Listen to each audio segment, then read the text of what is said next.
Bonjour. Aujourd'hui, je vais vous raconter une histoire. Une histoire tirée de faits réels afin que vous compreniez le fonctionnement de ce monde et que vous preniez conscience que ce monde est vivant et que vous êtes des acteurs et actrices. Donc, pour vous faire prendre conscience de ça, je vais utiliser une image tirée de votre vie que tout le monde connaît, d'accord ? C'est les jeux vidéo, d'accord ? Donc, maintenant, ensemble, on va réfléchir. Donc, pour un jeu vidéo, d'accord, on a besoin, il y a une touche pour faire avancer notre personnage, une touche pour reculer, une touche pour sauter, d'accord ? On va dire que c'est un jeu, c'est pas un jeu de guerre, ok ? On va prendre un jeu plutôt dans un monde ouvert. On s'en fout du nom, d'accord ? Mais c'est plutôt une grande carte ouverte avec un personnage qui doit faire des quêtes, qui doit parler aux autres et qui doit améliorer son personnage et ses armes, etc. Et qui doit évoluer dans un monde ouvert comme ça, d'accord ? Et donc en fait, voilà, il y a plusieurs choses à faire. Donc, afin d'avancer dans sa quête pour trouver le trésor ou pour trouver, pour délivrer la femme du donjon, prisonnier du dragon, eh ben, il doit aller au contact des autres, parler aux autres, et les autres, en fait, vont lui donner des informations pour qu'il puisse avancer dans sa quête et comprendre certaines choses. Il y a certains, ils vont dire des choses futiles qui ne serviront à rien, mais d'autres vont être intéressants. Et donc, il y a ce côté-là. Et en même temps, on va explorer le monde.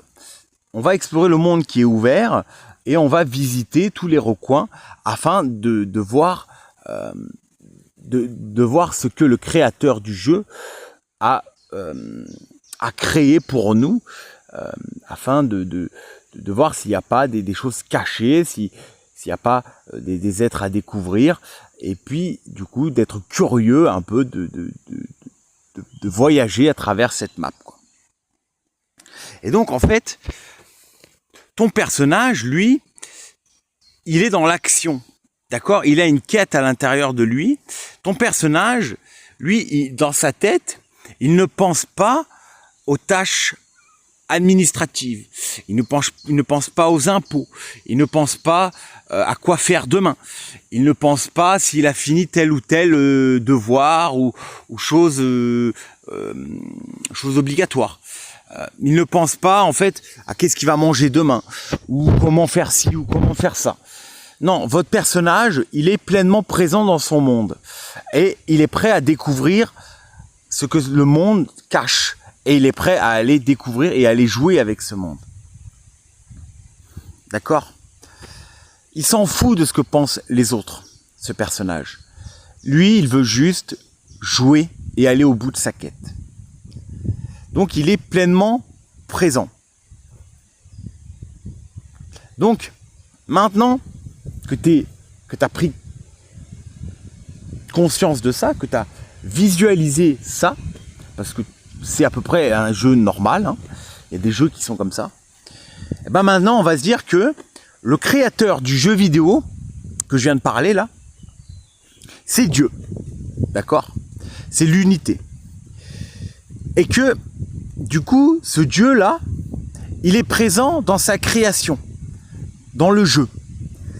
Et c'est lui qui te guide à travers les étapes du jeu, de tes quêtes, afin que tu grandisses et que tu t'améliores. Et surtout que tu prennes plaisir à jouer. Quand le créateur du jeu, lui, ce qu'il veut, c'est que tu prennes plaisir à jouer. Que tu fasses quelque chose qui ait du sens et qui t'anime. D'accord ? Et aussi, accessoirement, pour ceux qui sont vaillants et déterminés, eh ben, c'est de terminer le jeu jusqu'au bout. D'accord ? Donc, aujourd'hui, le plus important, et c'est là où c'est drôle, c'est que la question essentielle derrière tout ça, c'est pas de savoir comment le créateur du jeu, donc Dieu, a créé son jeu. C'est pas comment il a créé son jeu. Du coup, par quel moyen, quel codage, d'accord? Ça voudrait dire quelle loi scientifique, tout ça. Mais plutôt de comprendre comment on joue au jeu. C'est-à-dire d'arrêter d'être dans le rationnel et de comprendre comment Dieu a créé ce jeu de façon rationnelle, quelle loi dirige ce jeu en sous-sol, donc vraiment le codage du jeu. Nous, on est focalisé sur ça, le codage. On cherche à comprendre le codage du jeu. On est dans le mental, on intellectualise, d'accord?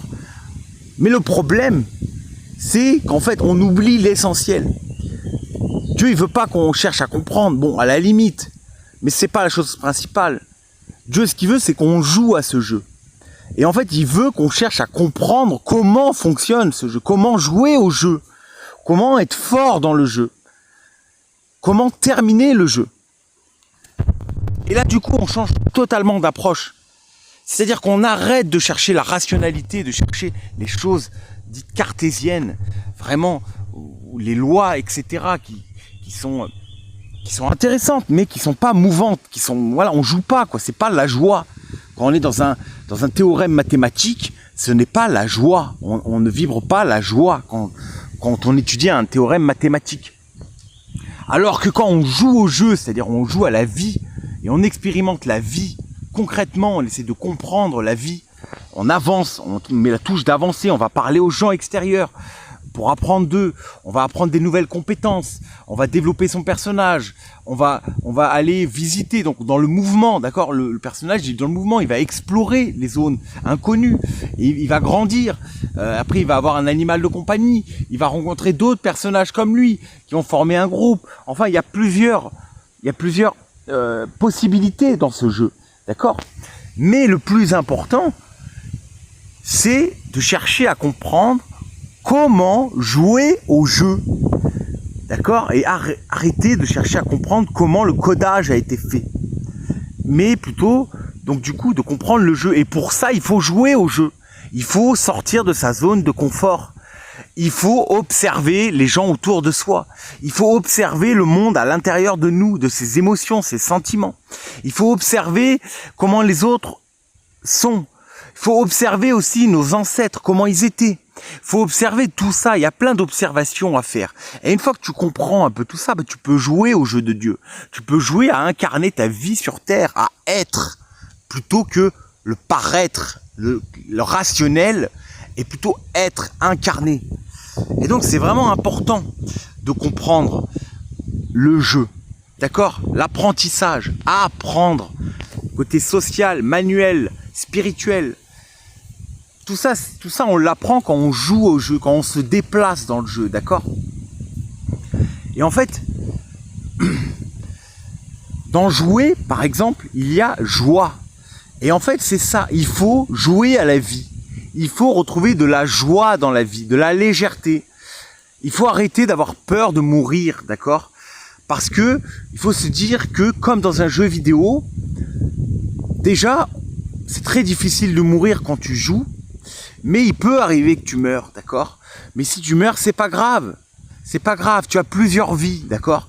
Tu pourras te réincarner et revivre ce jeu. Donc il faut le prendre à la légère, faut pas le prendre sérieusement, d'accord? C'est un jeu auquel le but principal c'est de jouer. Si tu as peur de jouer parce que tu as peur de mourir, donc du coup tu vas rester au spawn, et tu vas pas bouger, tu vas te mettre dans une petite maison et tu vas t'enfermer dans ta petite maison et jour après jour, tu vas rester dans la petite maison, tu vas peut-être aller faire 3 mètres ou 10 mètres pour aller dans une petite usine ou un petit commerce, travailler et tu vas faire ça de temps en temps. Donc t'imagines ton jeu, c'est ça, tu vas à ta maison, tu vas à ton boulot, puis tu vas au magasin chercher à manger et hop, tu vas un petit peu au parc et en fait voilà, ton jeu c'est ça, toute ta vie. Il est là ton jeu. Franchement, c'est un jeu ennuyant. Je suis désolé, c'est ennuyant. Moi, je préfère partir à l'aventure avec mon personnage, découvrir plus. D'accord? Tu prends un sac à dos, t'as une tente dans ton sac à dos. Bah voilà, le personnage, il dort n'importe où et puis il peut dormir chez des gens.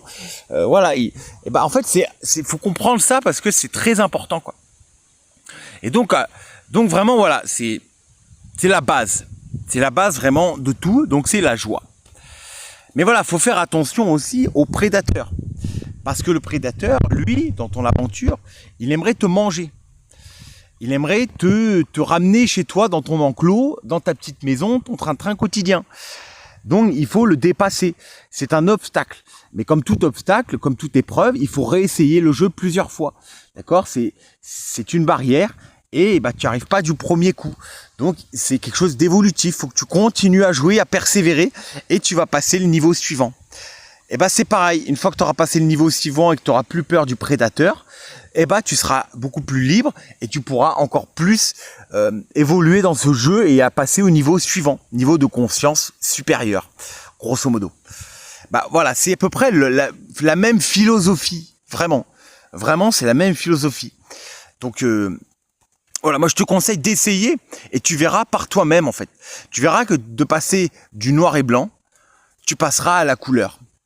Voilà, d'un fonctionnement en noir et blanc, très cartésien, où tu sors pas de ta zone de confort, bah là tu passeras à la couleur, à l'aventure.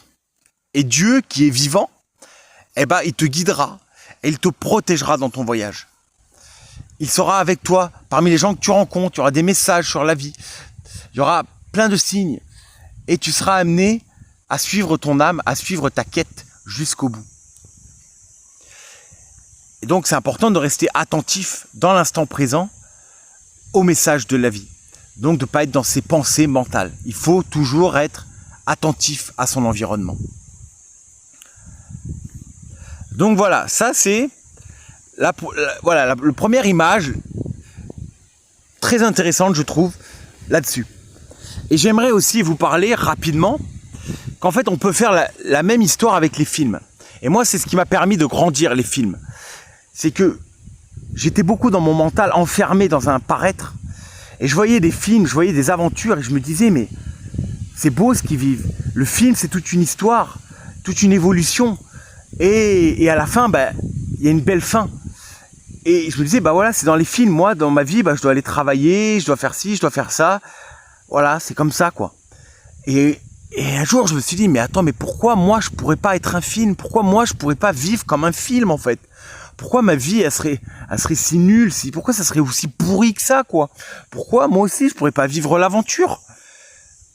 Et ben, ça m'a fait prendre conscience que, oui, je pouvais créer mon propre film et que je pouvais être le personnage principal de mon propre film avec de bébé jusqu'à enfant, jusqu'à adulte et qui est tout un sens derrière, une compréhension et que bah, petit à petit j'évolue vers mon but final et qu'il y a une belle histoire qui résume le tout avec des bonnes valeurs, etc. Donc c'est tout à fait possible. C'est tout à fait possible.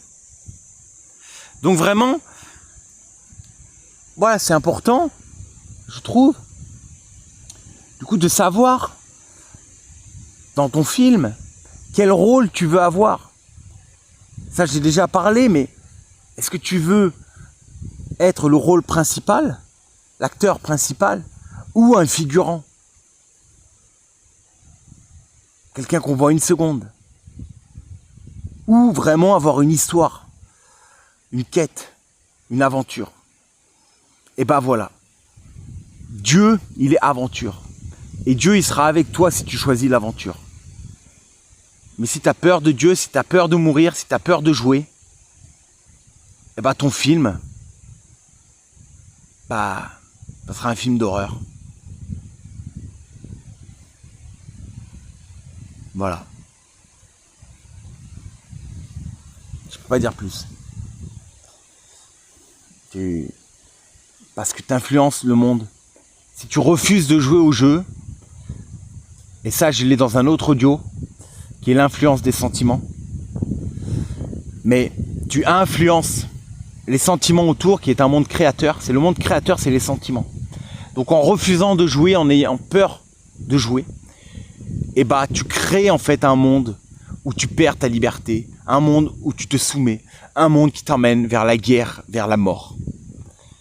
En fait, c'est ça, c'est soit tu choisis de créer, de vivre, soit tu choisis de mourir.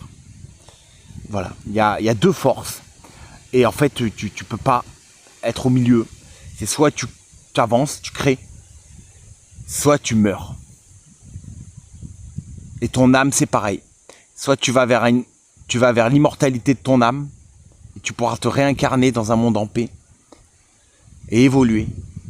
Soit tu seras, en fait tu pourriras, ton âme en fait, elle se recyclera, elle pourrira, c'est-à-dire que tu n'auras pas évolué en conscience, tu auras choisi la mort, donc tu pourriras, et tu serviras de terreau pour le futur monde, mais toi tu n'existeras plus en fait, tu ne te réincarneras plus sur la terre. Voilà. Et je ne parle même pas de ceux qui ont fait du mal, eux c'est encore pire. Mais voilà, donc choisis ton camp, arrête d'avoir peur et essaye, tu verras que Dieu sera avec toi quoi. Donc voilà, choisis ton jeu vidéo, choisis ton film, incarne ton personnage principal et crée ta vie. Crée ta vie. Va au bout de ta quête et sois content d'avoir terminé le jeu à la fin. Ne fais pas comme ces personnes âgées qui sont arrivées à leur lit de mort et qui regrettent. Et il y en a beaucoup, hein. Ils regrettent.